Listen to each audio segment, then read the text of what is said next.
Chicken. Good girl. Good girl.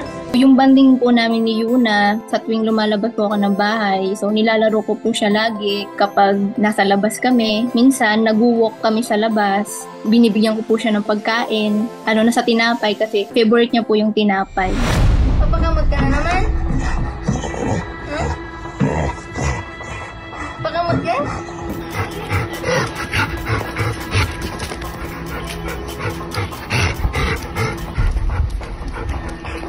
Nagkaroon po siya ng ubo, tapos pina-check up po siya. In-advise ng vet na bigyan siya ng temporary medicine, yun nga po yung salbutamol, para makatulong sa paghinga niya. Kasi nga, bigla-bigla na lang po siyang inuubo.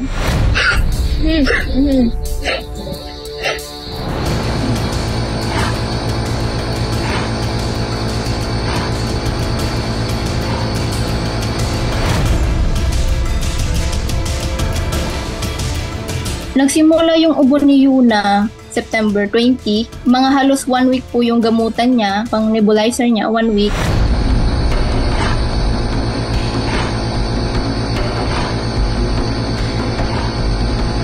Depende doon sa aso yan eh. Kung merong mga cases na nahihirapang huminga at yung cause niyan ay merong asthma, may allergic reaction, merong problema sa lungs, yung mga infections na gano'n, pwede rin siya magbubo. Maaari ring merong allergic reaction at hindi siya nakaka-cope pagka na-stress siya.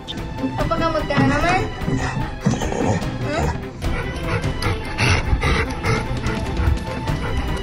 Pagka merong ganyan na respiratory problem, need yan ng immediate na matingnan ng veterinarian. Bakit? Kasi mahihirapan huminga eh. Yung breath ay lifeline ng tao, even ng hayop.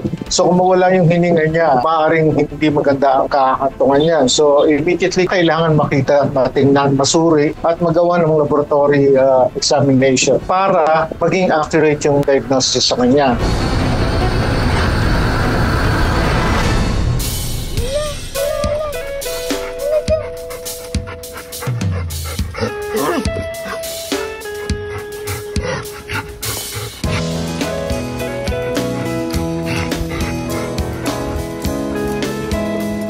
Wala pang halos 1 week, umu-okay na siya, and now, totally recovery na po si Yuna. Bumalik po kami sa vet ni Yuna para ipa-check siya ulit, pero sabi po ng doktor na okay naman na po daw si Yuna.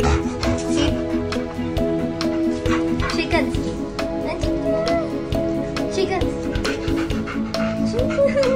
Tuloy-tuloy na yung paggaling niya, hindi na bumalik yung sakit niya, at pero kung sakaling dumating man yung pagkakataon na magkaroon siya ulit ng karamdaman, andito pa rin po kami para gamutin at gabayan siya.